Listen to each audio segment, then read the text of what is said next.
at masasabi ninyo hinggil po dito sa ginagawang pagtatrabaho ng ICI para lamang po makumpiska, makuha, mabawi yung mga air asset, real estate, at yung mga pera, ito pong mga sangkot sa mga anomalyang flood control, especially yung mga ari-arian, yung mga alahas, at yung mga water asset, mga kababayan katulad ng mga yate. So anyway, comment below na lamang po kung ano po masasabi nyo hingil po dyan. At ngayon, punta naman po tayo dito naman po sa last topic po natin na kung saan ito pong Bilyonaryo News Channel ay may nadiskubre mga kababayan na mga questionable proyekto dyan daw po sa may Imus Cavite.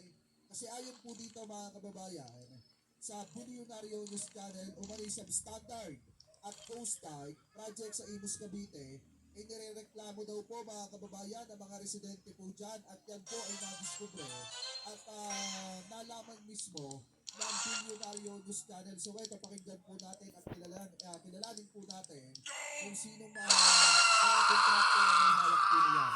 Ano po, so ito, i-play po natin.